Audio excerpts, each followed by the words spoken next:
What's up, guys? It's Marissa with Barely Keeping It Together, and today I wanted to chat with you about my 4 top tips for being a landlord. I'm Marissa. I'm a borderline crazy dog mom, a landlord, a DIYer, an interior design obsessed pop culture enthusiast, a real estate entrepreneur, and I'm simultaneously managing a long distance relationship while working full time. I'm the kind of woman who doesn't have the patience to get through this recording. So let's get into it. This is Barely Keeping It Together. Okay, guys, as many of you know, my little intro clip talks briefly about it, but I am a landlord and I've been in real estate for actually over a decade. I have done everything from normal real estate brokerage, meaning buying and selling, as well as leasing. Then I've also worked in property management for many years for a large REIT, which is a real estate investment trust. That is this big, intimidating real estate term that if you guys are interested, comment down below and I'm happy to explain what a REIT is and what they do. But I worked in property management, meaning those large apartment buildings. I worked for a company that owns 65 properties nationwide. And then I've also worked in institutional real estate. So what that means is I have sold apartment buildings. So those big apartment buildings, I have been on the brokerage side of that as well. And now I am a landlord. So I definitely know a lot about real estate. So if you honestly, guys, if you have any questions, don't hesitate to ask me in the comments down below. I love engaging with you guys and conversing a little bit more. And my goal is to make real estate not intimidating and extremely digestible. One of my pet peeves, I have 2 pet peeves I want to talk about. One of my pet peeves is the fact that I feel that real estate has become very intimidating for young people and for women. And it's sort of this like boys only or the guys club. And the way that they do that is by using all of this intimidating language and modeling and finances, which has been made to make, maybe it hasn't been made to, but it's been sort of become divisive and feels very intimidating. Like you don't know what they're talking about when it's super simple concepts, guys. And I'm happy to get into it. Second thing, and this is in general, any other content that you guys see from me, I hate using business lingo or business language just to sound smart. Let's talk in layman's terms. Let's talk least common denominator, because there's no reason just to use language to make ourselves feel smart. It's all about ego, and I think it is not inclusive, and it's just a pet peeve of mine. So anyways, so that's a little bit about me in real estate, and I'm seriously happy to answer any questions you guys have. If you're enjoying this type of video, give me a thumbs up so I know to make more content about real estate or landlord life, and leave a comment, and don't hesitate to subscribe to my channel as well. All right, let's get into it. My number 4 tip for being a landlord is to get a handyman. Now, I'm very handy. You guys know I do a ton of DIY projects. I love to paint. I've done some plumbing. You know, your girl can get down with stuff, but honestly, depending on what your lifestyle is, how much time you have on your hands, just get familiar, try out a couple different handy people, because as a landlord, you're going to run into problems. We've had flooding. We've had you know what, if you guys want to know, I do have a thing on my Instagram, which is landlord fails highlights. Like if you guys want to know the difficulties that we've been through as landlords, like it is no joke. I say we because it is my boyfriend and I's property that we have together, and we have really been put through the ringer with tenant stuff, with property issues, with, oh gosh, like furnaces and floods and trees falling down, like literally all of the things. So get yourself a handyman, because you're gonna need somebody that when you're swamped at work or you're out of town or something is going on, that you can call. They know you, they know your property, and they're gonna give you good prices. So absolutely, number 4 tip, get yourself a handyman that you can trust. My number 3 tip for being a landlord is, as you're getting to know the market, you need to advertise everywhere. I'm gonna tell you guys quickly a little story. All my years in real estate were in Chicago, and I was used to advertising on Craigslist, the MLS, Zillow, different sources that I knew that people were using here. Well, we got a property in Terre Haute, Indiana, and I was advertising on Craigslist.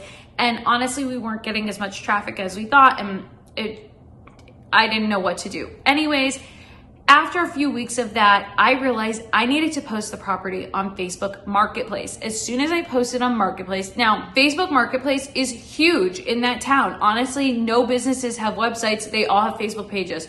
As soon as I posted the property on Facebook Marketplace, it absolutely blew up.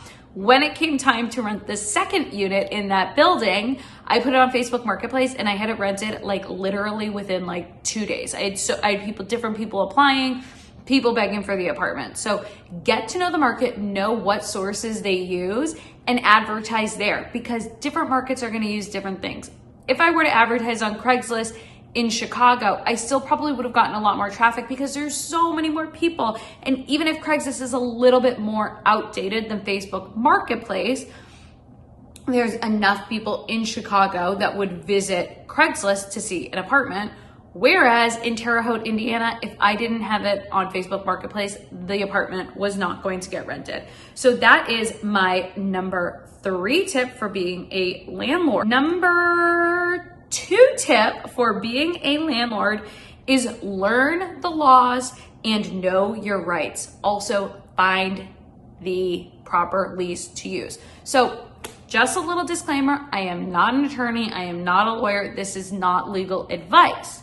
What this is me suggesting that you find out all of your legal rights and limitations as a landlord in the market that you are serving. So let's go back to the Chicago and Indiana example. In Chicago, as a broker here for many years, I know the rules almost inside and out, but I also know that we have a Chicago landlord tenant ordinance, which is highly in the tenant's favor, and you are required to give a copy of the landlord tenant ordinance to your tenants in Chicago.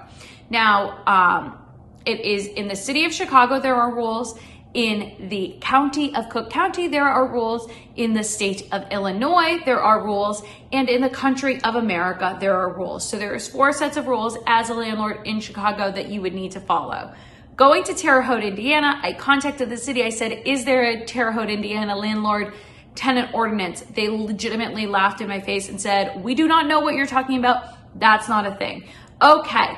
Is there an Indiana landlord tenant ordinance to look up? No, there was not. So I had to follow the national landlord tenant ordinance, there's not a landlord tenant ordinance, but I had to follow the national rules of what is appropriate for a landlord, and there is a state of Indiana lease. I was able to download for free the state of Indiana lease as well as pre-qualification paperwork and use that for my landlord and tenant paperwork. Now, you could probably do this for free in every state. You can seek the help of a lawyer, which I would suggest, or you can research it on your own. The internet is a plethora of knowledge, you guys. You can Google anything. But as a landlord, you need to protect yourself. So know your rights and find out the right lease to use. Now, what is my number 1 tip as a new landlord to offer to you guys? It is to pre-qualify your tenant. I mean, if you guys have been a landlord before, you're like, duh. But if this is your first time, you're thinking about dabbling, all those things, this is the number 1 most important thing. If somebody wants to live in your apartment, you don't just say, sure. They could be a lot of things. I don't want to get myself in legal trouble, but there could be a lot of reasons you don't want that person to be your tenant. So you have them fill out an application. That application is going to give you comprehensive information about them, and they're going to sign it so it is legally binding. Again, I used the state of Indiana's application, so I made sure I was legally asking the right questions to my tenants for the geography that my property is in. That being said, then you have them provide you proof of income, which can be done, just so you guys have a heads up. You can get proof of income through previous year's taxes, most recent pay stubs for the last month, or you can get a letter signed by their boss on the right paperwork saying what their salary is, or an offer letter. Those are acceptable forms of proof of income. And then you also want to run their credit. Now that you have gotten all that information, what are you looking for when you're reading through this, right? Because there are things, again, this is not legal advice, but there are things that you cannot disqualify people off of. Think of protected groups, right? You can't disqualify somebody off of their familial status, their age, their race, their ethnicity. There's a lot of protected classes. This is not to get into the protected classes of real estate, but you guys can look that up. But however, things you want to look for is good credit. Have they paid all their bills, right? So somebody could have student loan debt, which is considered good debt, and then somebody could have a credit card they don't pay, or 5 credit cards that are maxed out and they only make $20,000 a year. Maybe that's somebody that you don't want to have as a tenant because they don't have as much money to pay you on a monthly basis, right? Now, in terms of income, the general rule, I apologize, there is a dog barking in the background, which is very annoying, but the general rule of what you're looking for in terms of tenant income is that their gross income, so before taxes, is a minimum of 3 times the monthly rent. So what does that mean? That means if the apartment is $2,000 a month, that they make at minimum before taxes $6,000 a month. If it is a couple or a roommate situation, it's fine if that's everybody cumulatively. You want to take all of the income of everybody over the age of 18 because you cannot legally bind a child to pay you rent as a landlord. Again, seek your lawyer for legal advice, but just as a hot tip. So that being said, 3 times the monthly rent is the minimum that we would look for. To be honest with you, that's not a lot of money, right? So hopefully they make more than 3 times because they would really be leveraging a lot. So if they had high debt and only 3 times the monthly rent as income, they're a little bit of a risky choice. So you can take multiple applications and choose the right tenant for you. All right, guys, those are my top 4 tips for being a landlord. I hope you enjoyed this video. If you did, please give me a like, subscribe to my channel, and don't hesitate to ask me any questions real estate related down in the comments below. I will chat with you later. Bye.